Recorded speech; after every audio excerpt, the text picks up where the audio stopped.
प्रकृति जब असंतुलन की ओर बढ़ती है, तब ईश्वर केवल अवतार नहीं लेता, वह संतुलन लाने के लिए अपने ही अंशों को पृथ्वी पर भेजता है।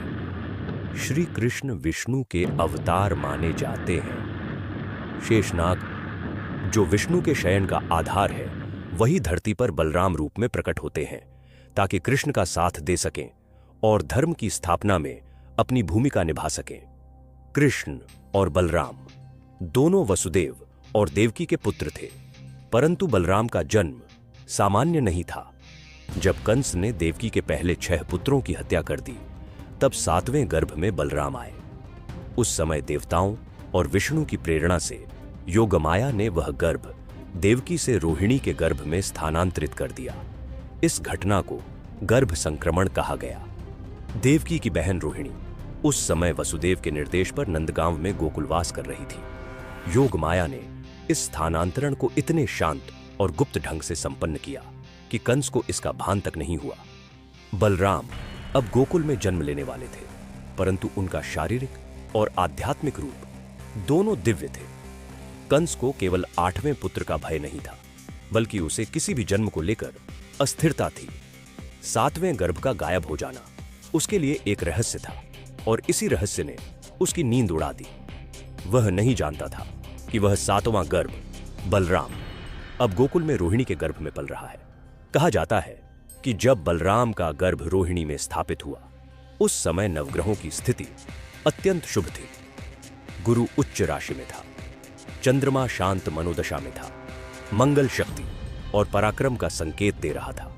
यह सभी संकेत बताते थे कि जो बालक जन्म लेने वाला है, वह केवल शारीरिक शक्ति में ही नहीं, बल्कि नीति, धैर्य और संतुलन में भी अपूर्व होगा। बलराम की माता रोहिणी कोई सामान्य स्त्री नहीं थी। वे अत्यंत शालीन, संयमी और त्यागमयी थीं।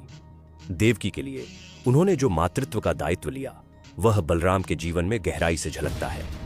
उन्होंने बलराम को केवल जन्म ही नहीं दिया, बल्कि उन्हें धैर्य, सेवा और तटस्थता का संस्कार भी दिया। गोकुल में जब रोहिणी के पुत्र का जन्म हुआ, तब नंद, यशोदा और समस्त गोकुलवासी अत्यंत प्रसन्न हुए। गुरु गर्गाचार्य ने जब नामकरण संस्कार किया, तो उन्होंने 2 नाम दिए। संकर्षण, क्योंकि वह गर्भ को स्थानांतरित कर लाए गए थे। बलराम, क्योंकि उनकी भुजाओं में अद्वितीय बल था। इन दोनों नामों में उनकी पहचान छुपी थी, एक ओर रहस्य, दूसरी ओर शक्ति। बलराम गोरे, उच्च ललाट वाले, विशाल भुजाओं वाले और शांत स्वभाव के थे। उनका स्वरूप देखकर गोकुलवासियों को यह प्रतीत होता था कि वह कोई साधारण बालक नहीं, कोई दिव्य शक्ति है। जब वे भूमि पर चलते, तो ऐसा प्रतीत होता मानो पृथ्वी स्थिर हो गई हो। उनका आकर्षण भव्यता में था और उनकी दृष्टि स्थिरता में। श्री कृष्ण और बलराम, एक चंचल, दुस्साहसी और प्रेममयी, दूसरा गंभीर, स्थिर और न्यायशील। एक ओर यशोदा का लाडला, दूसरी ओर रोहिणी का गौरव, परंतु दोनों के बीच प्रेम अटूट था। बलराम कृष्ण की रक्षा करते और कृष्ण बलराम के जीवन को रंगों से भरते।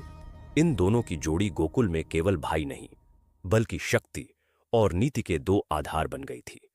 वृंदावन, जहां प्रकृति मुस्कुराती है, गोप गोपियां गाते हैं और हर कोना कृष्ण बलराम की लीलाओं से जीवंत होता है।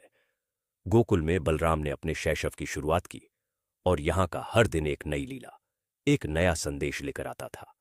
बलराम, जो कृष्ण से बड़े थे, गांव में दाऊ के नाम से प्रसिद्ध हुए।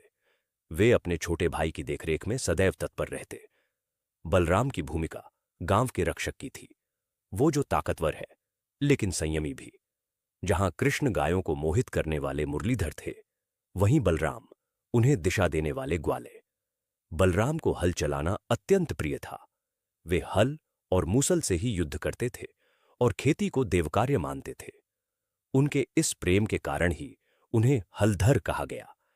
उनके हल की लकीरों से गोकुल की भूमि में हरियाली फैलती थी। बलराम का जीवन कृषि और श्रम को सम्मान देने का प्रतीक बन गया। बलराम केवल एक शांत बालक नहीं थे, वे बाल्यावस्था में भी रक्षक थे। जब जब कोई दैत्य गोकुल पर आक्रमण करता, बलराम उसे पराजित करते। प्रलंबासुर वध, यह दैत्य बाल रूप में गोकुल आया और बच्चों के साथ क्रीड़ा करने लगा। खेल के बहाने उसने बलराम को दूर ले जाने की योजना बनाई, लेकिन बलराम ने अपने बाहुबल से उसका वध कर दिया। यह घटना बाल बलराम की अपूर्व शक्ति का प्रतीक थी।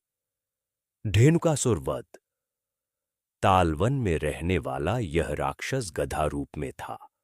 जब कृष्ण और गोपगण फल लाने गए, तब बलराम ने धेनुकासुर से युद्ध किया और उसे वृक्षों पर पटककर मार डाला।